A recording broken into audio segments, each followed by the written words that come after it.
Salut les amis, j'espère que vous allez bien. Aujourd'hui, une nouvelle vidéo sur la Seat ATK FR. Donc c'est un modèle qui vient d'arriver chez nous. Donc j'espère vraiment que ça va vous plaire. Avant, petite chose, si vous n'êtes déjà pas abonné à la chaîne, abonnez-vous. Likez cette vidéo en fin de vidéo, mettez un commentaire. On compte sur vous. C'est parti.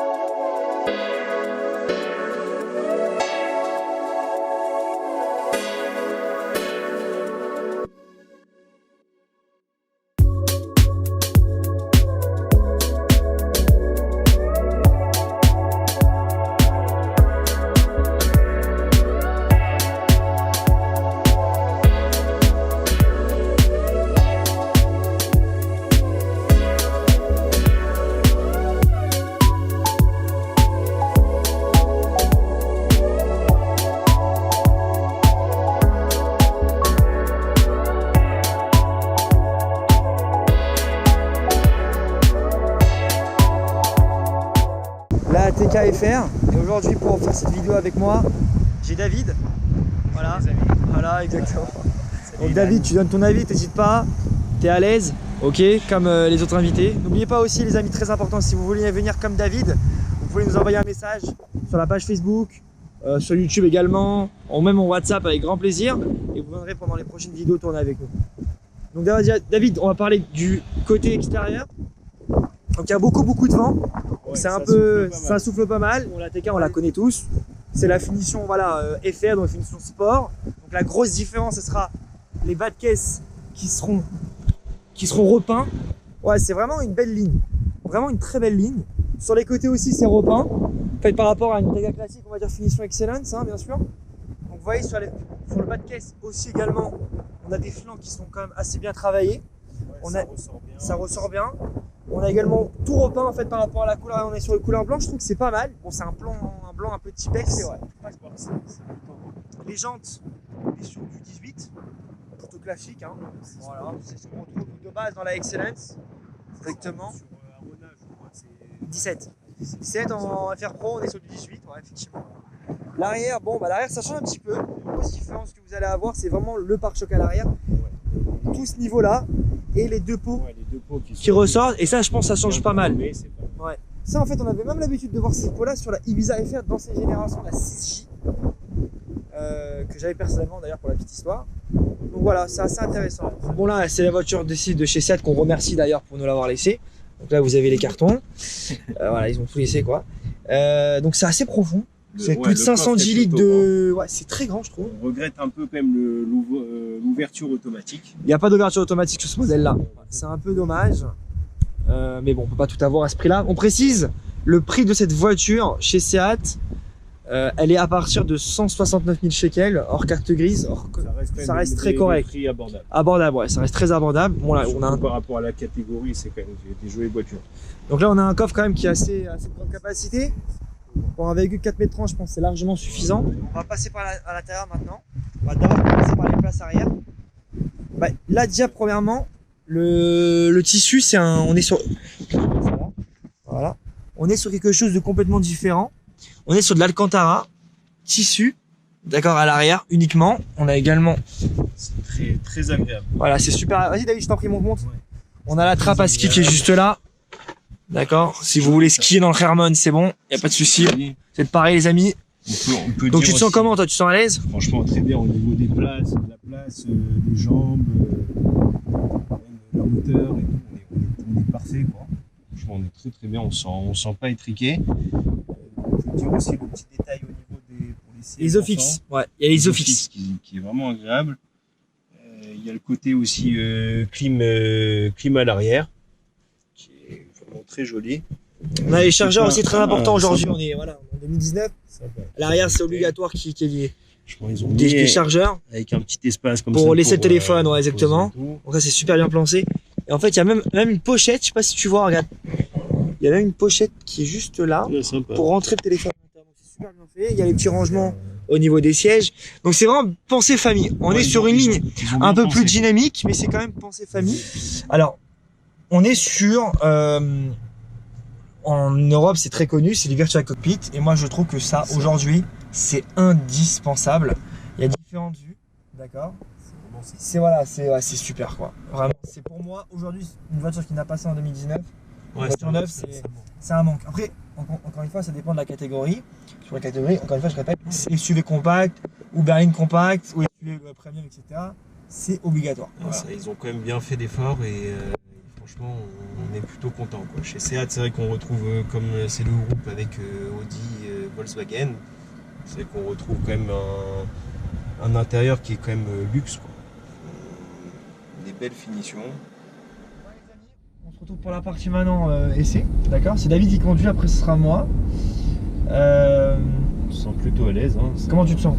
Ça va? Il y a un très bon match. On va à la gauche. Il y a un très bon maintien latéral. Donc là on se promène. Un petit tour. Voilà, on se promène dans les rues d'Ertilia, côté Marina, donc c'est super beau. C'est super sympa. Franchement, il y a une bonne sensation de hauteur. On sent qu'on maîtrise bien le véhicule. Il répond plutôt bien. Ça répond plutôt pas mal. Moi, je l'ai conduit avant de faire la vidéo. Moi, je trouve qu'il y a un super maintien quand même. Je le répète encore une fois. On bouge pas quoi. C'est super. Ouais, c'est stable. Ça reste voiture sportive sans être vraiment sportif. On va le voir après. Hein. C'est pas non plus un foudre de guerre, frérot. C'est pas genre tu passes du truc derrière, tu décolles et tu repars quoi. C'est vraiment confortable. Après, il y a différents modes qui sont juste là qu'on a montré plus tôt, mais en mode sport, c'est un peu plus ferme. La direction est un peu plus raffermie. Ça, comme ça reste souligné, c'est familial et en même temps un peu fun. Qui a d'allure. Et en termes de consommation d'ailleurs, sur les chiffres, on est sur. Alors, faut préciser technicité maintenant. On est sur un 1,5 litre turbo 150 chevaux. Et là, t'es en D, hein. On va passer en S, c'est un autre bruit. Ça envoie plutôt bien. C'est pas mal. On va passer en S. Et d'ailleurs, pour changer de mode, du coup, c'est très simple avec la molette. C'est vrai que ça envoie. Le bruit a un petit peu changé, je trouve. Ça envoie plutôt bien. Le frein, on retrouve ça sur l'ensemble des Seat qui est très mordant. Ça, c'est allemand. Ouais, c'est allemand, ça. C'est allemand. Toi, t'as vu les vidéos, t'as vu nos vidéos, ça. Ça a vu nos vidéos. Je reprends les termes. Les termes, ouais, très bien. On voit les amis, n'oubliez pas dernière fois, hein, abonnez-vous à la chaîne. Abonnez-vous à la chaîne comme David, abonnez-vous à la chaîne. Et si vous voulez venir avec nous, avec grand plaisir. C'est un kiff. Quand vous avez le permis, c'est un kiff. Ouais, c'est que du kiff, quoi. Vraiment que du kiff. On peut tester les nouveaux modèles, là, c'est une nouvelle finition, c'est agréable. C'est quand même Seat. Qu'est-ce que tu penses, toi, du prix? Franchement, si t'avais ce budget-là pour acheter un véhicule, est-ce que tu mettrais dans ce véhicule-là par exemple il y a 3 minutes aujourd'hui qui fait à peu près le même tarif? Honnêtement, moi, qui suis passé sur la Rona, c'est vrai que la TK, c'est la première qui m'a fait rêver et j'aurais bien voulu, mais pour une prochaine voiture, franchement, j'y pense sérieusement, quoi. Alors on va sur l'autoroute. Qui a quand même 3 places assises à l'arrière, qui est 3 vraies places pour lorsqu'on a 3 enfants. Elle est très idéale. Après, en fait, le truc, c'est quoi? C'est que en fait, c'est une plateforme modulaire du Tiguan. Donc toute la technologie, le moteur, les trains roulants, c'est emprunté au Tiguan, mais pour un prix Seat. Et donc c'est ça la force aujourd'hui. Comme ce qui se fait aujourd'hui chez le Karoq, chez Skoda, c'est pareil. C'est une plateforme du Tiguan. Donc en fait, vous achetez, les amis, vous achetez une Seat AKK ou une Skoda Karoq au prix Skoda ou Seat, mais avec la même technologie de cette Volkswagen. Donc au final, vous êtes gagnant. Après, voilà, la finition, c'est certain, c'est pas la finition Volkswagen. Ouais, c'est un tout petit cran, voilà, exactement. C'est un tout petit cran en dessous, mais on est sur une super finition. Encore une fois, je parle en termes de rapport qualité-prix. C'est un bon véhicule. Voilà, c'est un bon véhicule. On trouve très bien, facilement sa position de conduite. Je pense qu'on est franchement, rien que le tableau de bord il est magnifique, quoi. Donc c'est sûr qu'il y a le Virtual Cockpit, ça fait vraiment tout le travail. Ça fait vraiment de l'effet, quoi. Sinon, une petite Panamera sur le côté qui passe. Pourquoi pas dans une prochaine vidéo? Panamera hybride. On parle d'un autre c'est un autre level, ouais. Mais bon, après c'est aussi une autre préférence. Moi, franchement, ma femme qui m'a poussé justement sur le type SUV, qui à la base, c'est vrai que moi je m'intéressais pas trop à ce type de grosses voitures comme ça. Au final, ce que j'aime bien, c'est que, et voilà ce qu'on disait tout à l'heure, c'est vrai que c'est quand même une voiture qui est imposante et qui n'est pas non plus si énorme. On va quand même essayer la surveillance d'Ali. Donc en fait, sur le côté, tu as un petit bouton qui est juste là. Ok. Et là, tu appuies sur OK. À ce niveau-là. Alors, appuie dessus. Voilà, là c'est activé. Donc en fait, lâche le volant. Ok. Et là, on va voir. Là, c'est actif. Hein. Ouais, là c'est actif. Donc en fait, normalement, la voiture elle revient toute seule. Ah oui, okay. Le volant il bouge.